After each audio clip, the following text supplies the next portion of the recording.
And he came out and went, as was his custom, to the Mount of Olives. And the disciples followed him.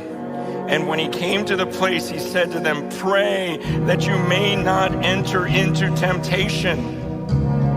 And he withdrew from them about a stone's throw and knelt down and prayed, saying, "Father, if you're willing, remove this cup from me.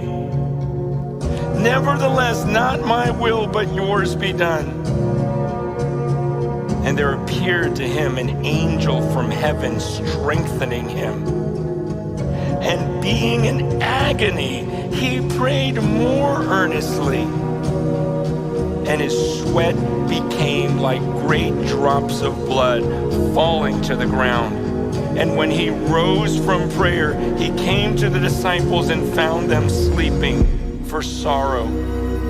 And he said to them, "Why are you sleeping? Rise and pray that you may not enter into temptation."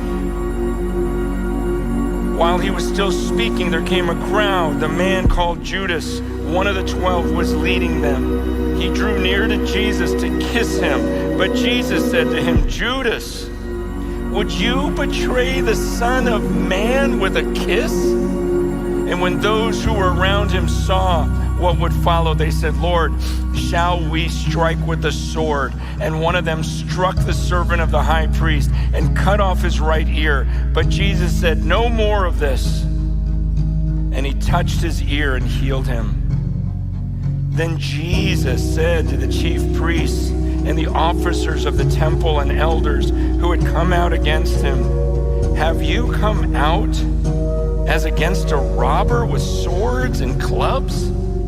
When I was with you day after day in the temple, you did not lay hands on me, but this is your hour and the power of darkness." Then they seized him and led him away, bringing him into the high priest's house. And Peter was following at a distance. And when they had kindled a fire in the middle of the courtyard and sat down together, Peter sat down among them. Then a servant girl, seeing him as he sat in the light, and looking closely at him, said, "This man also was with him." But he denied it, saying, "Woman, I do not know him." And a little later, someone else saw him and said, "You also are one of them." And Peter said, "Man, I am not." And after an interval of about an hour, still another insisted, saying, "Certainly this man also was with him, for he too is a Galilean." But Peter said, "Man, I do not know what you are talking about." And immediately, while he was still speaking, the rooster crowed. And the Lord turned and looked at Peter. And Peter remembered the saying of the Lord, how he had said to him, "Before the rooster crows today, you will deny me 3 times." And he went out and wept bitterly.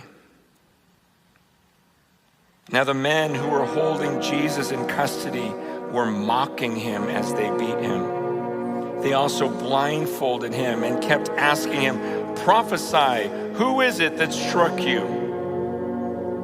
And they said many other things against him, blaspheming him. When day came, the assembly of the elders of the people gathered together, both chief priests and scribes, and they led him away to their council, and they said, "If you are the Christ, tell us." But he said to them, "If I tell you, you will not believe, and if I ask you, you will not answer. But from now on, the Son of Man shall be seated at the right hand of the power of God." So they all said, "Are you the Son of God then?" And he said to them, "You say that I am." Then they said, "What further testimony do we need? We have heard it ourselves from his own lips." Then the whole company of them arose and brought him before Pilate, and they began to accuse him, saying, "We found this man misleading our nation and forbidding us to give tribute to Caesar, and saying that he himself is Christ the King." And Pilate asked him, "Are you the King of the Jews?" And he answered him, "You have said so." Then Pilate said to the chief priests and the crowds, I find no guilt in this man. But they were urgent, saying, he stirs up the people, teaching throughout all Judea, from Galilee even to this place. When Pilate heard this, he asked whether the man was a Galilean, and when he learned that he belonged to Herod's jurisdiction, he sent him over to Herod, who was himself in Jerusalem at the time. When Herod saw Jesus, he was very glad, for he had long desired to see him, because he had heard about him, and he was hoping to see some sign done by him. So he questioned him at some length, but he made no answer.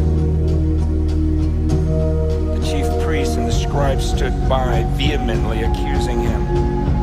And Herod, with his soldiers, treated him with contempt and mocked him.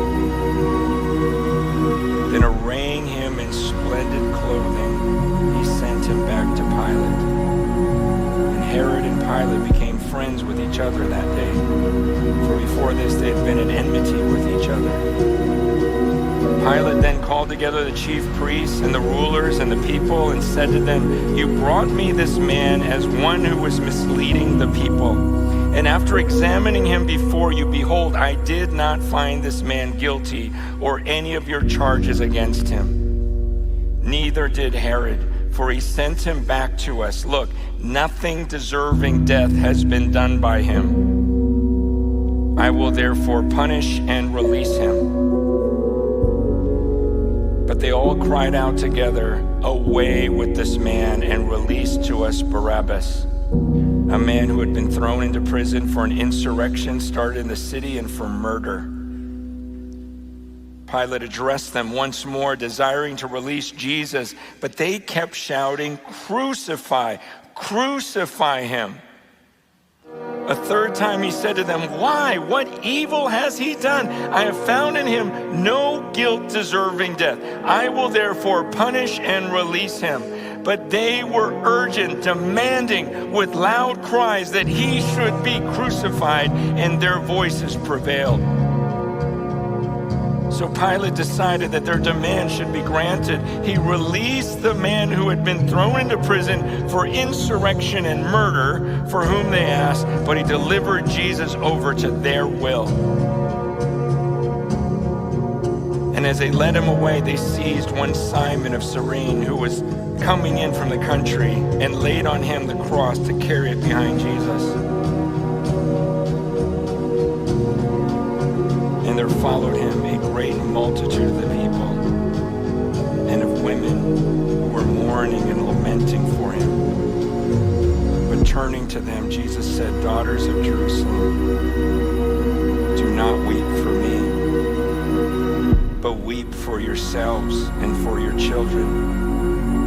For behold, the days are coming when they will say, blessed are the barren and the wombs that never bore and the breasts that never nursed. Then they will begin to say to the mountains, fall on us, and to the hills, cover us. For if they do these things when the wood is green, what will happen when it is dry? Two others who were criminals were led away to be put to death with him. And when they came to the place that is called the Skull, there they crucified him. And the criminals, one on his right and one on his left. And Jesus said, Father, forgive them, for they know not what they do. And they cast lots to divide his garments. People stood by watching, but the rulers scoffed at him, saying, he saved others, let him save himself if he is the Christ of God, his chosen one. The soldiers also mocked him, coming up and offering him sour wine and saying, if you are the King of Jews, save yourself. There was also an inscription over him, this is the King of the Jews. One of the criminals who were hanged railed at him, saying, are you not the Christ? Save yourself and us. But the other rebuked him, saying, do you not fear God, since you're under the same sentence of condemnation? And if we indeed justly, for we are receiving the due reward of our deeds, but this man has done nothing wrong. And he said, Jesus, remember me when you come into your kingdom. And he said to him, truly I say to you, today you will be with me in paradise. It was now about the 6th hour, and there was darkness over the whole land until the 9th hour, while the sun's light failed. And the curtain of the temple was torn in two. Then Jesus, calling out with a loud voice, said, Father, into your hands I commit my spirit. And having said this, he breathed his last. Now when the centurion saw what had taken place, he praised God, saying, certainly